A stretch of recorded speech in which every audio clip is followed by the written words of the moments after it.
welcome to the Sages Climate Science podcast. I'm your host, Laura Young, an environmental scientist and science communicator. And today we are thinking about flooding. Flooding. And I'm so excited that I'm joined by three wonderful guests. Andrew Tabas, you are a third-year PhD student at Heriot-Watt University, and you're also a Hydro Nation scholar alongside me, so it's great to have you on. And you're researching natural flood management, and you're exploring how upscale natural flood management at the right place with the right people, and how you are interested in that upstream-downstream cooperation. And this bit is always super interesting because you're looking at the ways in which serious games can help bring people together to find solution to wicked problems. Welcome to the podcast. Thank you so much for having me. That's all right. Also, Dr. Irena Connon, and you are a lecturer in social sciences at the University of Stirling. And this is great. You're a social anthropologist and transdisciplinary researcher, and you have nearly 2 decades of experience exploring the human dimension of environmental risk and disaster. Your research focuses upon understanding lived experience of extreme weather and flooding, especially for people in Scotland living with disabilities. You're also the chair of the International Union of Anthropological and Ethnological Sciences Commission on Risk and Disaster, and the co-chair of the Society of Applied Social Anthropology Topical Interest Group on Risk and Disaster. These are all the big words, but it's also great because you are an active member of SAGES. You have been for many years, and you co-lead the research stream on atmosphere, oceans, climate, and the sustainable water futures. Welcome to the podcast. Thank you. And we also have Dr. Rhian Thomas. You're a senior lecturer in physical geography and freshwater science at the School of Geographical and Earth Sciences at the University of Glasgow. You're interested in river processes, the links between fluvial hydrology, geomorphology, and ecology, and the environmental and social impacts of extremes, particularly when it comes to public health impacts of flooding and droughts. And you've been involved in a really great piece of research with Crew Science Policy Fellowship, which was examining building public health resilience to flooding in Scotland. So fantastic to have you all on. Thank you very much. I got all the terms right, hopefully, in those introductions. But we are thinking about flooding. But I think to take a step back to begin with, I'm just wondering, maybe Rhian, could you kick us off with what are some of the climate trends we are seeing here in Scotland? Yeah, so Scotland's climate is changing. We've seen an increase in annual rainfall since the 1970s, where generally we're seeing milder, wetter winters and hotter, drier summers. So the 10 warmest years on record in Scotland have occurred since 1997. But there's a lot of variability with that. So like in Europe, this summer has been the warmest on record, whereas the Met Office have just said that for the UK, we've had our coolest summer since 2015. So there is some variability, but the general trends are milder, wetter winters, warmer, drier summers. And we're also starting to see an increase in the frequency and intensity of these extreme events. So we're seeing more floods and we're seeing more droughts. And it's expected that that trend will continue and intensify. And so also then in terms of sea level change, we've seen increases of 1.4 millimetres every year since the start of the 20th century. So that's about 18.5 centimetres sea level rise since the start of the 20th century. So all of that's combining. So and our climate is changing a lot faster than we expected it to. And Irena, when we think about flooding, what kind of flooding are we actually seeing? Is it all the same type? Are there different types of floods? No, there are several different types of floods. So there's coastal flooding, there is groundwater flooding and river flooding and surface level flooding as well. And different geographic areas are affected by different types of flooding. Yep. And what kind of impacts do these floods have? Are they big? Are they small? You know, what kind of change do we actually see when these occur? That's a great question. I think they can have all kinds of different impacts. You can have very local surface flooding that'll just affect a neighborhood. You could also have massive coastal flooding that would, affect a whole town or a whole community along the coast. River flooding can also be very damaging depending on the situation. So there's a lot of variability in the severity of these different types of events and in the probability of each type of event happening. And Rhian, thinking about Scotland and in particular flooding, are there areas that we are worried about or that are seeing a lot of flooding occurring?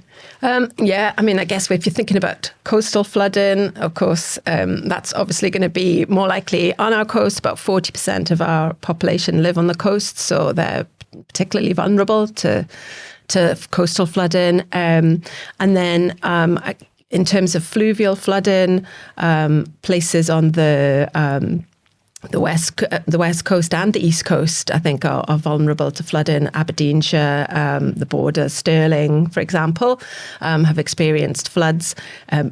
The other extreme, droughts, we're seeing more instances of droughts on the eastern coast of Scotland. Again, generally sort of Aberdeenshire area. So, yeah, we're seeing across Scotland. Different pockets. And when you say pluvial, is that rivers? Is that them bursting their banks? Is that just inland? So fluvial is originating from rivers. So the areas that are going to be vulnerable are those close to rivers or low-lying areas.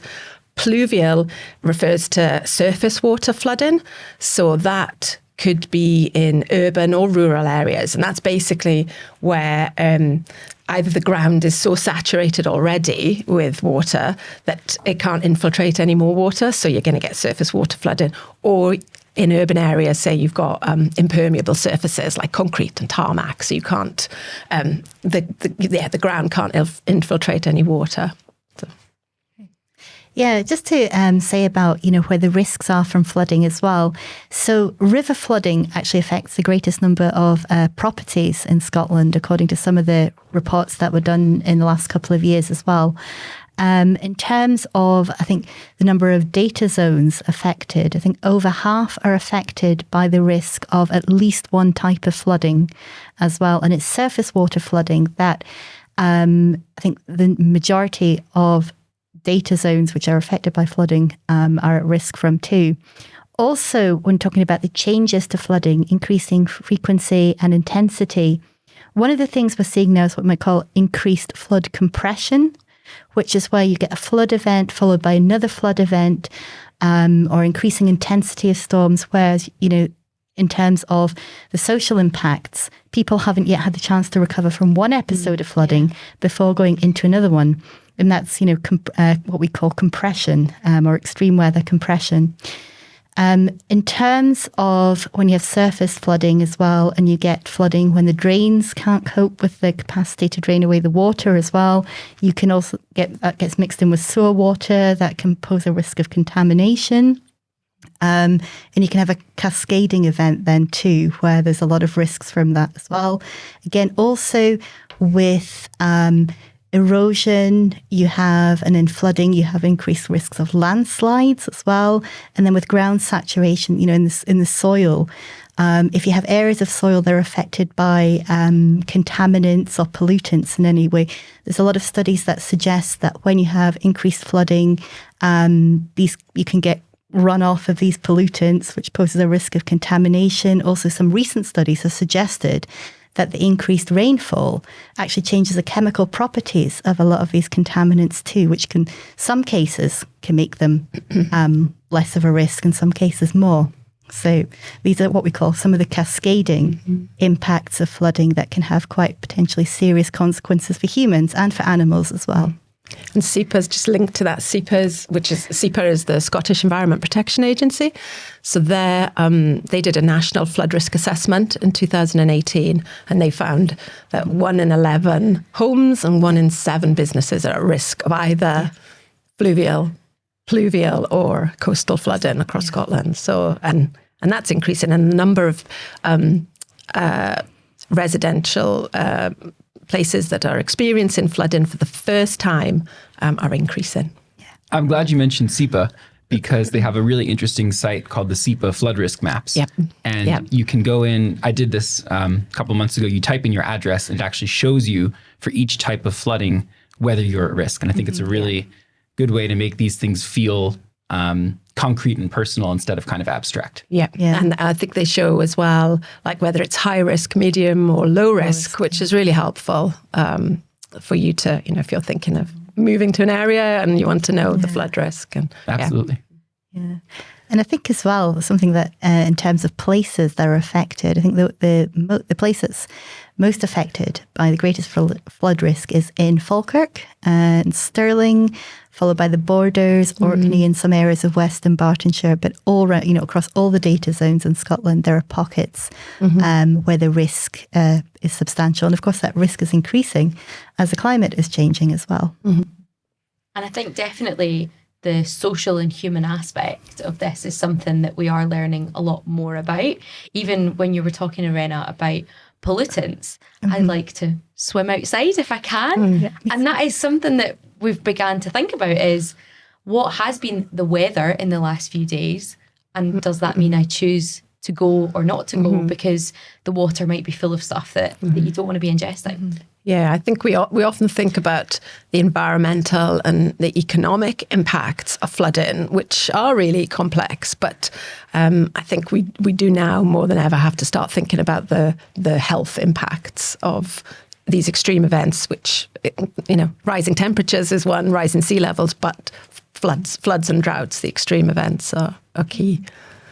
And so thinking about flooding, so maybe it's because you've got an urban environment that's full of concrete, or maybe it's because you've got maybe houses in the wrong place, or maybe it's because of the changing climate. How do we deal with flooding? How have we historically dealt with it? What are we doing today? Andrew, maybe you could give some reflections on that. Sure, that's a great question. I think the kind of historical approach has been to build large engineered defenses. For example, walls along the sides of rivers or levees can help to hold back the river. And I think this is still a really important approach. I don't think that that's going anywhere anytime soon. And flood schemes are kind of still moving forward in Scotland. Funded, I think it's 80% by the Scottish government and then 20% by local councils. But in addition to that, there are things we can do upstream of areas that are at risk of flooding that can really help. So, for example, if you think of what Scotland looked like 600 years ago, there would have been a lot more forest than there is today. A lot of that's been replaced with either grazing areas or with houses, and a lot of rivers have been straightened. So if you think about trying to undo some of those changes, re-meandering rivers, planting new trees, this sort of thing, that can help to slow the flow and kind of help with some of these downstream flooding issues. And slowing the flow, I guess for my basic hydrology brain, is if you've got a river that meanders, so wiggles in and out, the flow is slower, and so it takes longer to reach the bottom. Whereas if we straighten that channel, that water goes from A to B really quickly. Exactly, yeah. And the same is true for flowing over the surface, where if you think about water hitting a parking lot, that would kind of shoot off very quickly. Whereas if you think of water landing on a forest, it gets first intercepted by the leaves, and then on the ground, it runs over roots, and some of it goes into the ground and infiltrates. So there are all these things to kind of slow down water before it kind of picks up speed in the river. A lot of it's about kind of reconnecting the river to its surroundings, so sort of latitudinally. So say if a river's been channelized or managed, it's as well as being straightened, maybe the banks have been raised, and the idea is to get that water through as quickly as possible, but it can cause downstream issues. So if you reconnect that river to its floodplain, so you allow that river to flood onto what the floodplain that it was originally intended to flood, it has that same effect of slowing down, holding the water back. So it's beneficial to downstream communities. Because actually flooding is natural and is good. Absolutely, yeah. It's just flooding in the wrong place. Yeah. It's not good. Yeah. Absolutely. And so we have had these hard engineered, is a lot of the way that people talk about it, big walls, big flood defences. And we are moving towards that more natural way of coping, moving back to, I guess, what it was supposed to be. How has that journey been? Maybe Andrew, because I know you are working with this natural flood management. Is that an easy transition to move to something? Because in my mind, big concrete walls and steel sounds quite secure and safe, especially if I'm living somewhere. So how's that transition been towards talking about trees and wooded areas and more of that green landscape? Yeah, it's a great question. I think it's been a somewhat slow transition. I think what we've seen so far are pilot projects. So putting in some natural flood management measures. So that can be tree planting, leaky dams, small ponds or reservoirs, and trying to measure how will they work. But then there's a gap between kind of the idea of this and then doing it at a large scale. I think a lot of people are looking for proof, although the proof is there and it's coming and there's more of it. But before they spend money on it, there are also questions around who owns the land. And if you want to build a wall that only takes up a small amount of space alongside a river, if you want to totally change a landscape, you have to start to work with the landowners, get them involved, figure out what incentives they would need to be interested. So yeah, there are all these barriers, and a lot of great papers have been written about this, kind of before you get from the idea of large-scale natural flood management to then doing it. I think what's interesting also is factoring in public perception of the different approaches to flood management as well, because I think sometimes a big flood wall is more visible, it's more obvious, and sometimes it can instill a bit of a false sense of security, if that flood wall was to fail. And so I think, just sort of factoring in people's perception of the different approaches as well has a lot to do with whether those approaches are accepted by the public. Serious games are part of your research. Can you just tell us what is a serious game and how are you using it? Yes, absolutely. So a serious game is a game. It can be either a board game or a computer game that has some elements of a question that you're trying to understand in real life. And the game is a way to kind of almost like a simulation, create a new environment to explore this issue. So there's one approach called triadic game design that uses reality, meaning, and play. So reality is you want to construct a game that reflects what's actually going on. So for example, if you're studying flooding, you want the risk of flooding to be somewhat realistic. Then you have the meaning, the purpose of the game. So that can be something like education, like you can use a game to teach, or it can be something kind of more with more kind of direct impact on policy making. So you can use it as a negotiation tool, which I think is really cool. And then the play or the fun element is about making it engaging and making people want to come back. So I'm hoping to do a game about flooding in my research over the next year.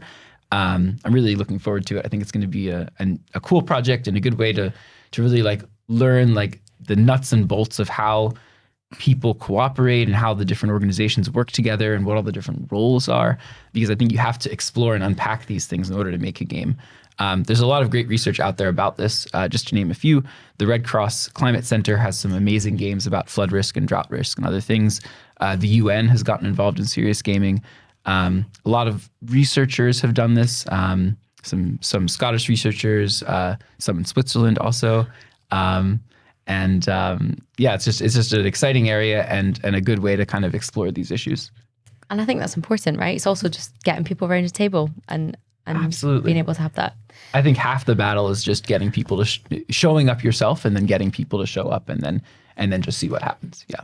And I think that brings in nicely, I guess, this topic of people, right? Because flooding is natural and it's fine if that area is meant to flood and there's nobody there. But we have put people across Scotland in different areas, and we know that flooding impacts people. And I guess, Irena, your work has surrounded how flooding and people coexist or are managed. I guess I would just love to hear some reflections from you about that area of research that you're in and the reality of for people who live in these areas. Okay.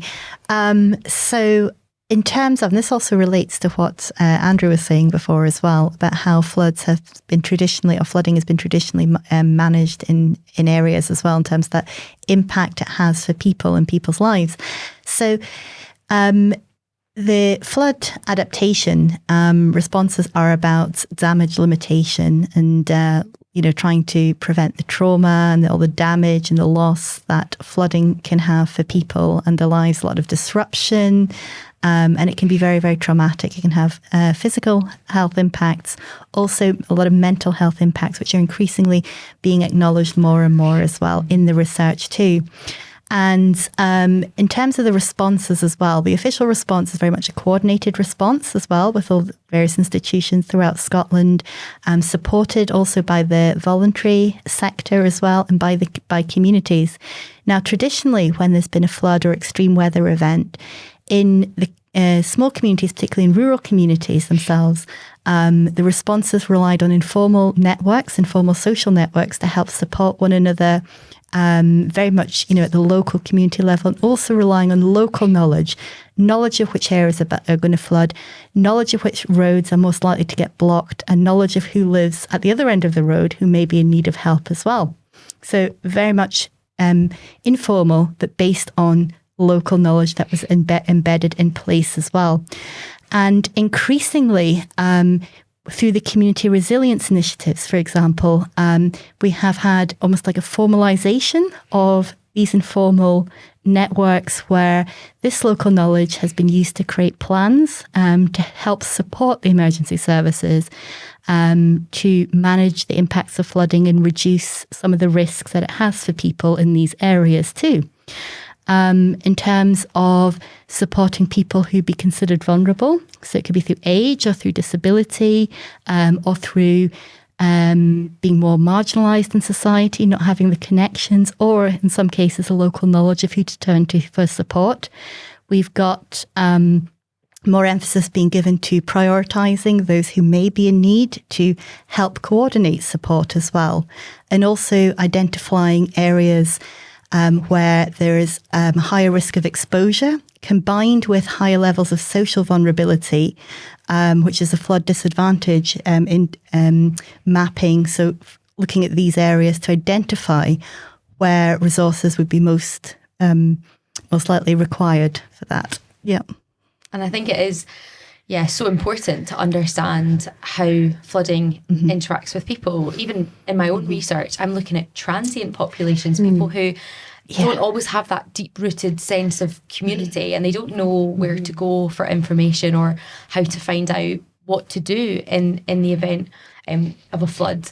And I think also what you said about, a flood is not also like a one-day event, right? Flooding impacts us long-term. I've got friends who are only now getting plastering done, and they were impacted by a flood a year ago, because actually, first of all, you're thinking, well, we need to wait for the house to dry out. We need to wait for things to get back together. We need to hope it doesn't happen. So there's a hesitancy. Yeah. And there's always that thing in the back of their mind that this actually might happen again in sometime soon. Yeah. I think a lot of research has shown that the physical health impacts tend to be much shorter term than the mental health impacts.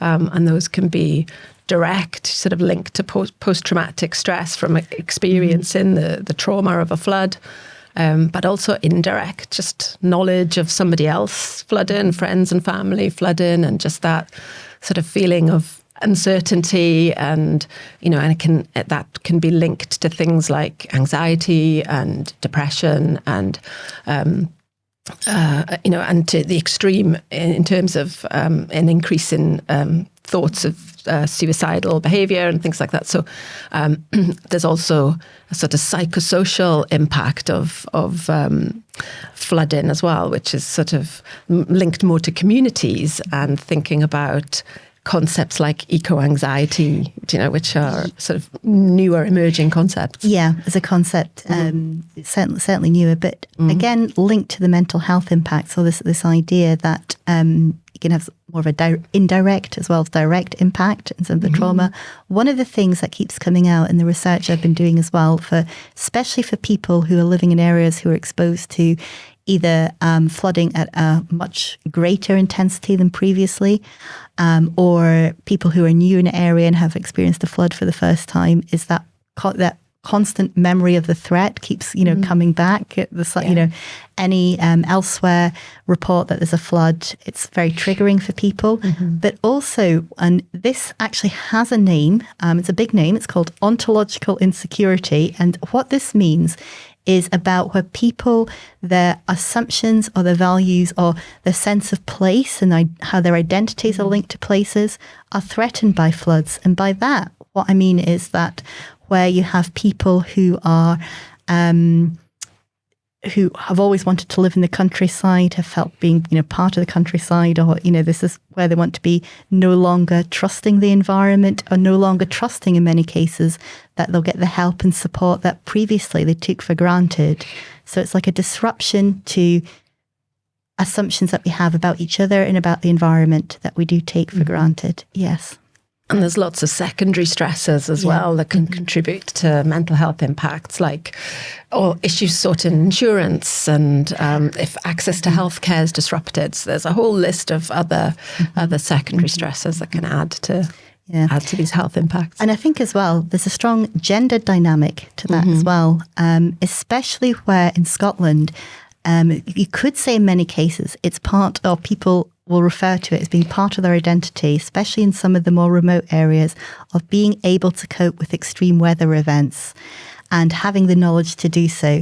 And there is a strong, you could say, gendered dynamic in that, very much part of traditional sort of masculine culture as well, having this. And then when, because of climate change impacts, it's almost like the environment is no longer people not able to understand it in the same way or become overwhelmed by it, it feels like a threat to them, especially in some areas where in the past, and often it was done tongue-in-cheek as well, the jokes that were made, one way to differentiate local people from others as well was about how well people could handle the weather. And when people are no longer handling the weather, people start to question, well, wait a minute here, women as well, because women in society have more of, they're more, in many cases, more involved in that informal care provision, where if that becomes disrupted or somebody is struggling because of a flood or because they can't get to them, they struggle quite more often with guilt from that as well. So there is a strong sort of cultured and gender dynamic to that as well. I think Scotland has a few other sort of public health related challenges, like the population is aging. There's quite high proportion of poor health, and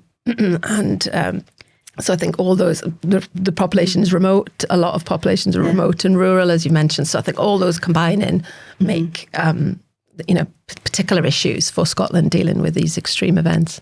Yeah, I mean, I think there's demographic change as well. So aging population, more people living with chronic conditions and disabilities as well than in the past. More people acquiring disabilities, advancing age as well, and having to cope with that change in their life, plus flooding as well. And also changing, as I said before, changing dynamics surrounding community and also what community means for people as well. People are more transient. People are more likely nowadays than they were in the past to live near less likely to live near extended families as well. Young people, in particular, young adults, we found often, traditionally have been associated with those who would be able to cope well, are becoming associated with increased vulnerability because of how they receive the information, because they're more transient, more likely to be in urban areas where community is based on shared activities in the community. And of course, that also requires being able to access these or having the funds to do so. So when it comes to vulnerability as well, these social impacts, we have what's known as intersectional factors. So the more factors associated with disadvantage, the more disadvantaged or vulnerable people can be. I know traditionally, I think when talking about vulnerability, we would get out our SEPA flood maps, and those are very useful, but we would sort of put all these maps on top of one another. We would drop a pin and just go, what's the number? What grading do we give it? And that would be based on your physical environment, where your postcode is, rather than actually, we all have different extra factors to take into consideration. I guess one thing I'm also interested in is we've had a discussion now about when people are impacted by flooding, but there's also lots of people who aren't impacted by flooding but are part of the solution. And Andrew, I know that your research is this upstream downstream, where downstream, so because rivers flow up to down, there might be a flooding impact nearby.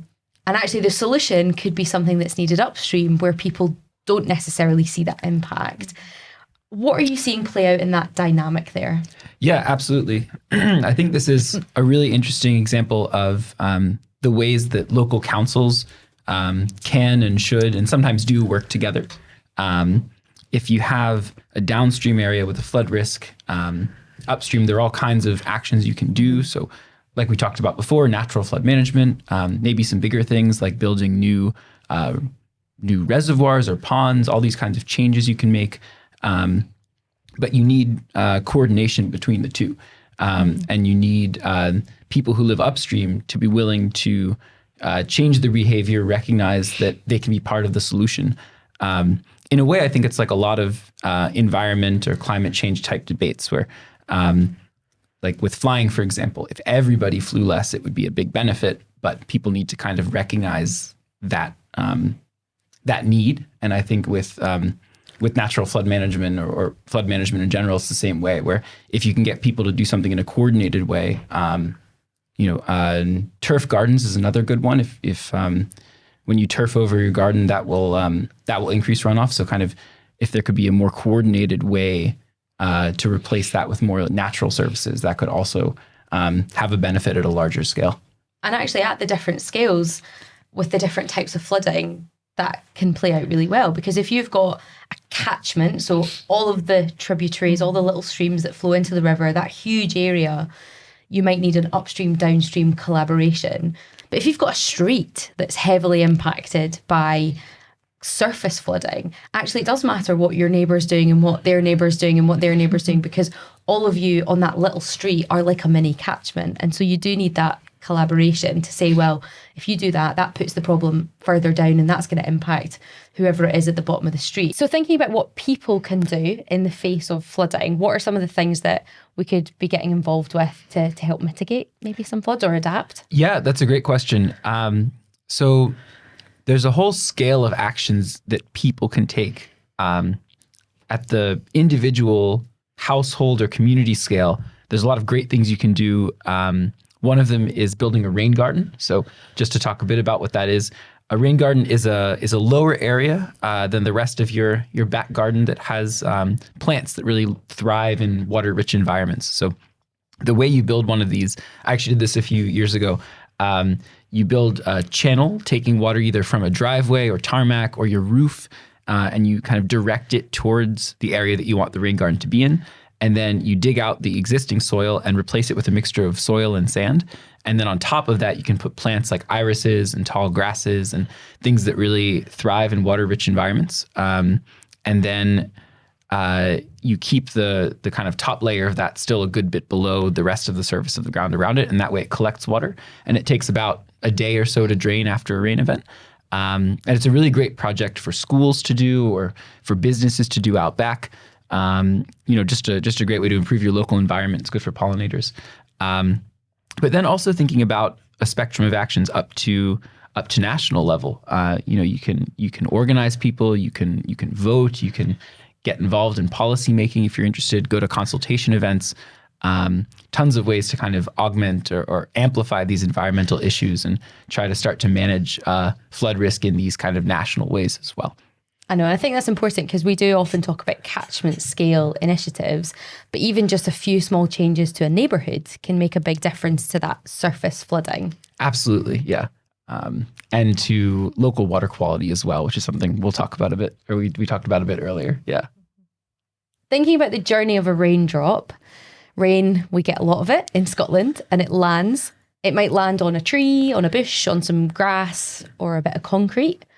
What's the journey of that raindrop, particularly thinking in this space of flooding? Yeah, that's a great question. I guess the starting point of this is the water cycle, right? So the first version of this you learn in primary school is that there's precipitation, and and then the water flows and eventually ends up in the oceans, and then it evaporates again and it condensates and it precipitates again, right? So it's a cycle. But humans have impacted all the phases of this cycle, and there's a great paper on this, in different ways. So for example, when we build impervious surfaces like roofs and such, and roads and everything, that makes it so that instead of the water absorbing naturally into the soil, it hits a hard surface and it runs off. Often in our cities, especially in older cities, the water will kind of go into a sewer grate and eventually join the sewer network. And a lot of the sewer networks here are what are called combined sewer networks, where the rainwater from the street mixes with the sewage water from your toilet. And then those combine, and if there's too much, they can get dumped into the rivers or the oceans. So that's a combined sewer overflow. It's a really important issue for water quality. If you think about going swimming the day after a rain event, maybe you shouldn't, because there might be solid human waste in the water. Also, an important thing is pharmaceutical pollution, because it's not just human waste, but it's also if you take any kind of pills or hormones or anything else, your body doesn't use all of that necessarily. Some of it goes out in your waste, and then that can end up in waterways as well. So it's really important. Antibiotics is another one, antibiotic resistance. So thinking about kind of the pathway of these things making their way into water bodies, and then what the effect of that is on the local environment is an important question and something that's being researched. And I think it's very topical, particularly because this is people talk about it being, a Victorian system, and actually at the time it was probably okay, but over time we have changed the land. We've made it so that more water has to go in there because it's running off pavements and going in there. And we're seeing climate impacts, more rain, and of course that is getting overwhelmed more easily, more quickly, and is ending up putting all sorts of stuff that we don't want into our environment. Absolutely. If you think about a sewage treatment plant as a bucket, it used to maybe fill up partway and then empty and fill up and empty, but now suddenly more impervious surfaces, larger, more dramatic rain events, the bucket is overflowing more and more. We've talked a lot about resilience, vulnerability, and the role of community and people. And it's great to know that there are community groups who are really active in doing things, and we are beginning to understand how to reach people to get the messages across that we need to when it comes to this. But Irena, we are going to have to learn to live with climate change, but importantly, flooding. How are we going to do that? Okay, well, in the past, as I was mentioning before, surrounding some of the more traditional ways, and we're talking about traditional ways of managing adaptation or mitigation of flooding. In the past, the problem was seen more in terms of how do we deal with flooding? How do we deal with the impacts of flooding? Flooding itself is the problem. I think more recently, and especially reflected in the Scottish Government's flood resilience strategy, its new strategy as well, is that the problem also needs to be seen in terms of how can we slow down the rate at which this intensity is increasing, or the frequency is increasing, or predicted to increase in the future as a result of climate change as well. And I think because the strategy, it's based around notions of how do we create a more green society, also a more socially just society as well, that reduces inequalities. And with that will be inequalities of impact of climate change as well. So some of these, so it's moving more to thinking about, it's not just how do we protect ourselves from the damage associated with flooding, but what can we do to try to slow down what will happen in the future. That was really helpful to hear about the landscape of climate change and flooding, particularly here in Scotland, and think about it both in the physical term of that raindrop that drops onto Scotland, where does it go? And the fact that over time we have changed the physical environment so that we have less sponginess and more surfaces where it will drop and roll into rivers or into the sewer system, but also that we are beginning to see climate change impacts and we are getting more water arriving. And I think it's helpful to see that and know the journey we've been on, right? Going from that kind of hard engineering through to understanding that actually nature had it right and we need to move towards more natural flood management, nature-based solutions. But I think importantly, the thread throughout our whole conversation today has been people, right? Because it's not just places that flood, it's people, and actually understanding how much resilience we have, but also vulnerability, what are the risks, and seeing some of the great solutions. And I think there was helpful tips as well, you know, knowing that we can do stuff to our gardens, we can sign up to the SEPA flood alerts and understand how vulnerable we are on a map, but also know that there is community action happening, and together we can, you know, collectively push for the bigger change. So I just want to thank you for spending some time. Thank you for being part of the SAGES network. Thank you so much, Andrew Tabas, Dr. Irena Connon, and of course, Dr. Rhian Thomas for being a part of this episode. And we will see you on the next one.